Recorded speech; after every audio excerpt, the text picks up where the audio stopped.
All right, good morning. Today we're going to be talking about describing the distribution of a quantitative variable. Remember, quantitative variables are the ones that you measure with numbers. Sometimes they're continuous, sometimes they're discrete. Now, when we describe them, we generally describe their distribution. We describe the shape of their distribution. And the most general way to describe their shape is either as uniform, bimodal, or normal. Uniform means, let's say we measured like everybody's shoe size in the school, okay?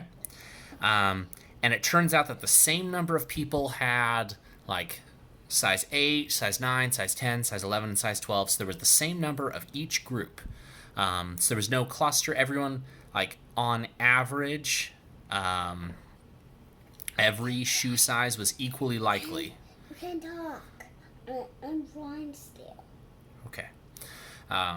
So this is very rare, but something important to be aware of. Another thing that's more common is bimodal.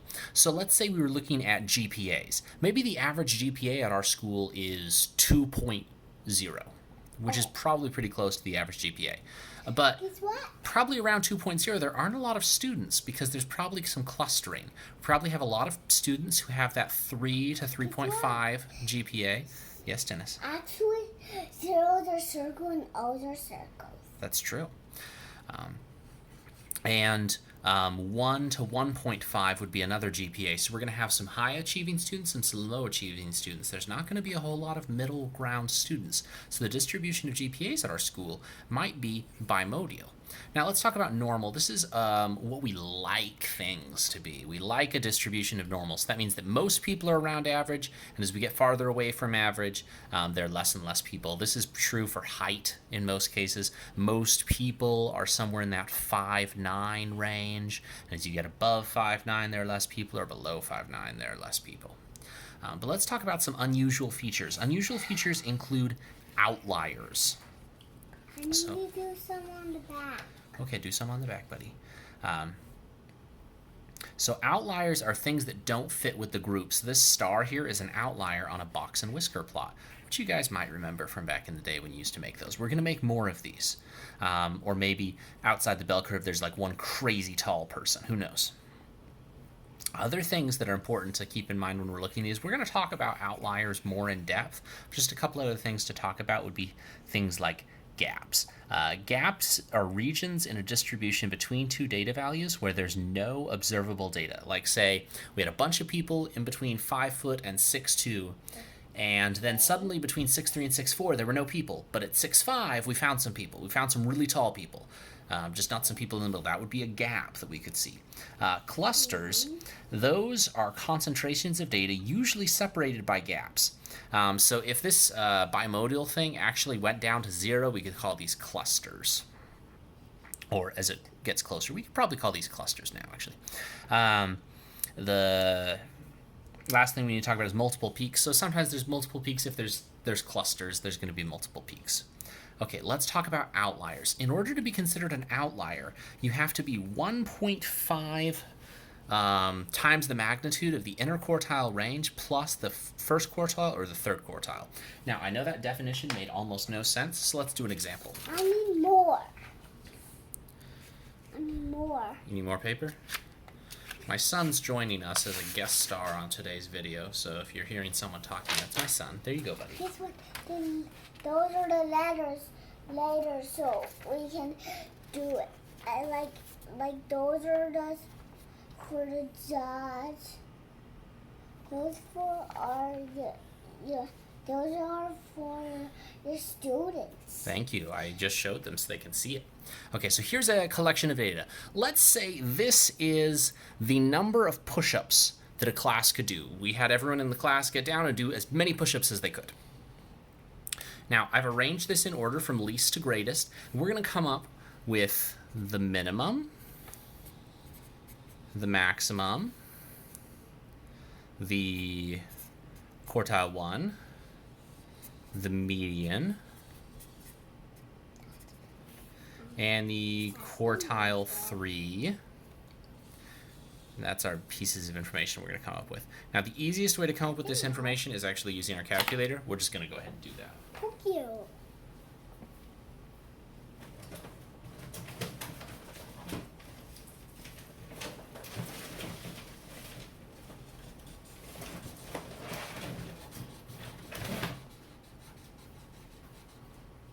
So on your calculator, what you're going to do is you're going to go to the stat menu, and you're just going to enter your list. 1, 13, 14, 14, 15, 16, 17, 18, 20, 20. Then go back to your stat menu. We've already edited our list. Now we can go over to calculate one variable stats. From list 1, calculate. Okay, there are a few things we get from this X bar. That's our sample mean. So if we added all of these things up and divided by how many there were, we'd get our sample mean. Let's go and just write that down just for funsies. We're not going to talk about it right now. I wanted to point it out. Okay, so our minimum is 1, big shocker. Our first quartile is 14. Our median is 15.5. Our third quartile is 18. And our max is 20. Guess what? Oops, did I just write those out of order?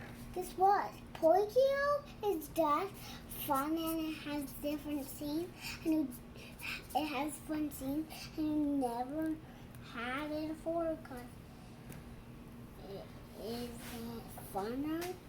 And it has those Pokios, and Pokio has those blue scenes, and the other movie he couldn't move, but there's that, and then he could move right now, and then you should watch that movie because it's kind of crazy. Okay, well maybe we'll watch that after this video. Okay, so the next thing we need to talk about is finding outliers. Now remember what I said, outliers are anything that is 1.5 times the magnitude of the interquartile range added to either the first or the third quartile. Just a quick thought on how to get the first or the third quartile. So you know how we found the median by counting to the middle? And we found the median happens to be right in between 15 and 16. Well, in order to find the quartiles, you just split these in half. So there's our 14, there's our 18. So that's how we found our quartile 1, quartile 3, and our median, just to quickly touch on that. All right, so let's find our interquartile range. So we're going from 14 to 18. Interquartile range, 14, 18. So our interquartile range is 4. So 1.5 times 4 equals 6. I made rocks. Excellent looking rocks. Yeah, we'll show them. That's the rocks. That's for you. Oh, thanks, buddy. It's a picture for you. Do you want another piece of paper to draw on? Yeah. Okay. I'm blue this Okay, I'll trade you. time. Where'd the cap for the brown go? Oh, it's over here. Okay. All right, so we're switching to brown. So anything that is 6 above 18, so if we take quartile 3 plus 1.5, the interquartile range, we're going to get 18 plus 6, and that's going to give us 24. Are there any data points above 24? Nope, so no outliers on that side. What if we took quartile 1 minus 1.5 times the inner quartile range? And you're wondering, why do I add here and subtract here? Well, I add here because I want to go bigger, and I subtract here because I want to go smaller because the first quartile is the lower end. Okay, so we've got our interquartile 14 minus 6, that equals 8. Therefore, anything below 8 is an outlier. Is there any number here below 8? No. 1 is below 8. So this guy's an outlier.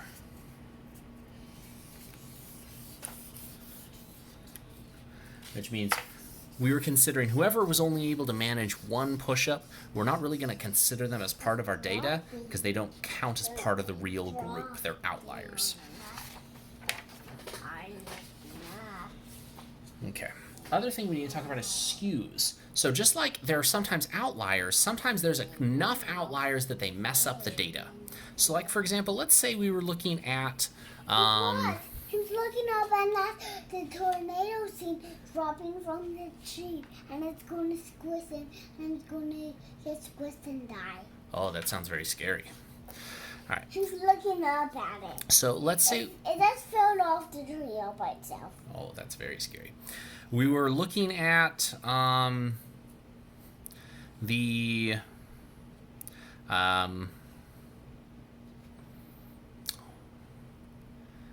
amount of time people spend exercising, right? Now, you guys are in high school, you're relatively healthy, and most of you probably exercise 3 to 4 hours a week. And so you're in this group of people who are exercising. But there's going to be a good 10% of you. Something happened to the brown. Yeah, I grabbed the green pen Why? because I wanted to point with the green pen. So there's going to be a collection of you that are exercising way less than that, maybe 0, maybe 30 minutes a week, things like that. And there are going to be enough of you that you're actually going to mess with the average. Now what's going to happen is your mean is going to be pulled by the skew. The mean is very affected by the skew. That's why they did this scene, because they called a tornado guy because him is the tornado guy with rock feet. That sounds scary. Although rock feet would probably help in a tornado. And then there's the median that is less affected. The median's always going to stay in the middle of your data. Median's great. We just don't use it as much as the mean most of the time. Okay, so let's think about right skew. The same thing is going to happen. Like, let's say we have, this is wealth in America. We have most people making in that $60,000 range or whatever. $40,000 to $60,000 range in this bulk group. But then there's the ultra rich people that are just making tons of money. On their paper. Oh, you can't do numbers on this paper. I'm making a video for my students. I'm almost done with it though. Okay, so these ultra rich kids are going to be skewing the mean. They're going to be skewing it right. So if you are pulled towards the lower end, that's called skewed left. Pulled towards the upper end, that's called skewed right. So your mean gets pulled to the right. And then your median always pretty much stays the same. Your median isn't affected by things like that. And then if you're symmetric, that means there's an equal number of, outliers and advanced people this way, and outliers and others this way. If you have adventure, if you have a dam with a whammy, that would give you the and you can talk. Whoa. And you can just that sound. That would be hard to communicate with my students if that was the only sound I could make. When it's symmetric, your mean and your median are the same. They're right there in the middle. Guess what? Look at something. That is our distribution of data for today. Look